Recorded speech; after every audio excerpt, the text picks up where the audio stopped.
تو اس آیت کے کانٹیکسٹ میں یہ سورہ الشعراء پارہ نمبر 19 آیت نمبر 52 کے کانٹیکسٹ میں امام ابن کثیر اس حدیث کو لے کے آئے ہیں جو حاکم کے اندر موجود ہے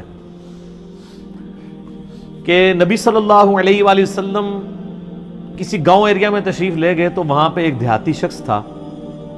اس نے آپ صلی اللہ علیہ وآلہ وسلم کی مہمان نوازی کی.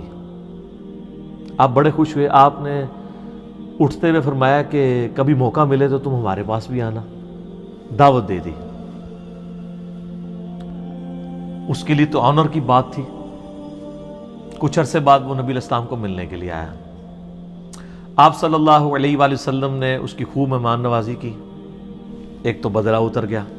پھر آپ نے اینڈ پہ فرمایا مانگ کیا مانگتا ہے؟ اس نے کہا یا رسول اللہ ایک اونٹ چاہیے جس پہ میں اور میرے گھر والے سواری کر لیں. ہاں اس پہ کجاوا بھی ہونا چاہیے یعنی اچھی سیٹیں لگی ہوئی ہوں اور 2-4 بکریاں مل جائیں جن کا دودھ دو کہ میں اپنا اور اپنا فیملی کا سلسلہ چلا لوں. یار اس زمانے میں بس سبسسٹنس لیول پہ یہی لائف گزارنے کا ذریعہ ہوتا تھا. یہ آج کل تو ہم جو لائف گزار رہے ہیں نا یہ اس وقت کا امیر آدمی بھی نہیں تھا گزار سکتا. گندم کے دانے سال کے دانے پورے ہو جائیں, دودھ کے لیے بھیڑ بکری رکھی ہیں, اللہ اللہ خیر صلی اللہ, اور کوئی کام ہی نہیں ہے. یہ جو آسائشیں ہیں ان کی وجہ سے ہمارے لیے مصیبت کھڑی ہوگی. ایک اونٹ اور چند بکریاں مانگی. اور کس سے مانگ رہا ہے؟ اللہ کے نبی سے, جن سے آپ کچھ بھی مانگ سکتے ہیں وہ اللہ سے لے کے دے سکتے ہیں. تو نبی اسلام فرمایا اوے تجھ سے تو وہ بنی اسرائیل کی بڑھی اچھی رہ گئی, اوے جس نے موسیٰ علیہ السلام سے تو اس سے بہت بڑی چیز مانگ لی تھی. اچھا تو صحابہ نے کہا یا رسول اللہ وہ بڑھیا کا کیا قصہ ہے؟ تو آپ فرمایا کہ ہوا یوں کہ جب بنی اسرائیل مصر سے نکلے شام جانے کے لیے موسیٰ علیہ السلام کے ساتھ, تو وہ راستہ بھول گئے. تو حضرت موسیٰ علیہ السلام نے جو بنی اسرائیل کے علماء تھے نا ان کو بلایا, ان سے مشورہ کیا جائے کہ یہ مسئلہ کیا ہے. تو انہوں نے پھر بتایا کہ حضرت بات یہ ہے کہ حضرت یوسف علیہ السلام حضرت یوسف علیہ السلام کی نسل سے تھے نا, آگے بنی اسرائیل میں سے تھے نا حضرت موسیٰ علیہ السلام. ان دونوں کے درمیان آلموسٹ 1400 سال کا فاصلہ ہے, حضرت یوسف اور حضرت موسیٰ علیہ السلام کے درمیان. تو حضرت موسیٰ علیہ السلام کو انہوں نے کہا کہ جب حضرت یوسف علیہ السلام کی موت کا وقت قریب آیا تھا نا تو انہوں نے بنی اسرائیل سے ایک عہد لیا تھا کہ جب کبھی بھی تم واپس ملک شام گئے نا, کیونکہ اصل ان کا وطن تو شام تھا, وہ تو حضرت یوسف علیہ السلام سورہ یوسف میں آتا ہے نا کہ بکھ کے وہاں تک پہنچے, پھر اللہ نے وہاں ان کو مرتبہ دیا تو بنی اسرائیل وہاں پہ شفٹ ہو گئے. لیکن یاد تو اپنے وطن کی ستاتی تھی. ان کو یہ بھی پتا تھا کہ اللہ نے وحی کے ذریعے بتایا ہوگا کہ الٹیمیٹلی آپ ابراہیمی مسکن کی طرف دوبارہ جائیں گے.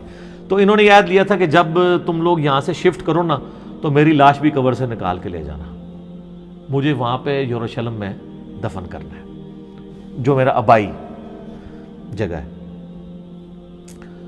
حضرت موسیٰ علیہ السلام نے کہا او ہو یہ تو پھر ہمیں راستہ نہیں ملے گا. یوسف علیہ السلام نے نال کھڑنا پینا ہے کیونکہ اللہ کی طرف سے ہو رہا تھا. ان کا اچھا ٹھیک ہے جی بتاؤ قبر کی طرف. ان کا جی قبر بھی نہیں پتا ہمیں, کیونکہ اس زمانے میں مزار نہیں ہوتے تھے. پوائنٹ ٹو بی نوٹڈ, مزار تو نہیں. اور یوسف علیہ السلام تو بہت بڑی شخصیت تھے, ان کا بہت بڑا مزار ہونا چاہیے تھا وہاں, وزیر خوراک رہے تھے وہ. انہوں نے کہا جی ایک بڑھیا ہے جس کو قبر کا ایڈریس پتا ہے, لیکن وہ کہتی ہے کہ موسیٰ کو میرے پاس خود بھیجو, میں اس کے ساتھ نیگوشیشن کروں گی تو جگہ بتاؤں گی قبر کی. حضرت موسیٰ علیہ السلام نے کہا ٹھیک ہے بات کر لیتے ہیں. تو کہا اماں بتا. انہوں نے کہا اس طرح نہیں ہے, مجھے اس کا معاوضہ ادا کرنا ہوگا. حضرت موسیٰ علیہ السلام نے کہا اس کا معاوضہ کیا؟ وہ تو ایکسپیکٹ کر رہے تھے کوئی پیسے, کوئی مال, کوئی بکریاں, کوئی اونٹ, جس طرح اس صحابی نے بھی مانگ لیا. انہوں نے کہا جی معاوضہ یہ ہے کہ میں جنت میں تمہارے ساتھ رہوں گی. اللہ. حضرت موسیٰ علیہ السلام کا رنگ فاق ہو گیا, چہرے پہ ناگواری کے اثار آ گئے کہ یہ کیا مانگ رہی ہے, پھر دوسرا ہی میرے اختیار میں بھی نہیں ہے. تو حدیث کے الفاظ ہیں اللہ تعالیٰ نے اسی ٹائم حضرت موسیٰ کو وحی کی کہ آپ کمٹمنٹ کر لیں اس کے ساتھ. اوہ ہائے ہائے, دینے والا تو اللہ ہے نا جی. تو موسیٰ علیہ السلام نے کہا ٹھیک ہے. اس لیے حضور نے اس اعرابی کو کہا او یار تجھے تو بڑھیا اچھی رہ گئی, یعنی تو مجھ سے جنت میں میرا پڑوس مانگ لیتا, تو نے مانگی تو دنیا کی چیز مانگی. جس طرح کہ صحیح مسلم میں آتا ہے کہ ایک صحابی تھے ربیہ, نبی علیہ السلام کو وضو کروایا کرتے تھے. ایک دن سمندر رحمت جوش میں آیا, فرمایا سل ربیہ, ربیہ کیا مانگتا ہے. وہ بھی تیاری کر کے بیٹھے سے, انہوں نے کہا یا رسول اللہ جنت میں آپ کا پڑوس. ہو سکتا ہے اس واقعے کے بعد یہ ہوا ہو, انہوں نے یہ بات سنی ہوئی ہو, اہم ممکن ہے, یہ میری اسیسمنٹ ہے. تو آپ فرمایا اور بھی کچھ مانگ لیں. ان کا نہیں یا رسول اللہ اس کے بعد تو مجھے کچھ نہیں چاہیے. تو آپ نے فرمایا پھر کثرت سجود سے میری مدد کر, یعنی اللہ کی عبادت کر کثرت کے ساتھ, میری شفاعت بھی تیرے کام آئے گی, الٹیمیٹلی تجھے جنت میں میرا پڑوس مل جائے گا انشاءاللہ تعالی. بلکہ آپ لوگوں کے لیے خوشخبری, بخاری مسلم میں حدیث ہے کہ ایک صحابی ہے, ان کا یا رسول اللہ قیامت کب آئے گی. آپ نے فرمایا کہ کوئی قیامت کے لیے تو نے تیاری بھی کی ہے. تو اس نے کہا یا رسول اللہ میں تو بس موٹے موٹے دین پہ چلتا ہوں, فرائض پورے کرتا ہوں, کوئی ایکسٹرا نفلی باتیں میرے پاس نہیں ہیں. ہاں میں اللہ اور اس کے رسول سے محبت کرتا ہوں. تو آپ نے فرمایا پھر اللہ اور اس کا رسول تمہارے ساتھ ہوں گے.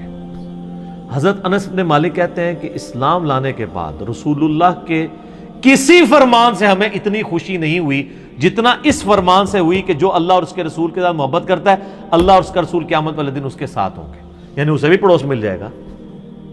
اور پھر حضرت انس بن مالک کے الفاظ ہیں بخاری مسلم میں, اے اللہ میں اللہ سے, اس کے رسول سے, حضرت ابو بکر عمر سے محبت کرتا ہوں, گو میرے اعمال ابو بکر عمر والے نہیں ہیں, لیکن یا اللہ مجھے بھی اپنا اور اپنے محبوب کا ساتھ قیامت والے دن نصیب فرما, آمین. ہم بھی دعا کرتے ہیں کہ گو ہمارے اعمال بھی صحابہ اور اہل بیت والے نہیں ہیں, تب بھی اللہ تعالیٰ محض اپنی رحمت سے, اپنے نبی علیہ السلام کی شفاعت سے ہمیں ان مبارک ہستیوں کا پڑوس قیامت والے دن نصیب فرمائے, آمین ثم آمین.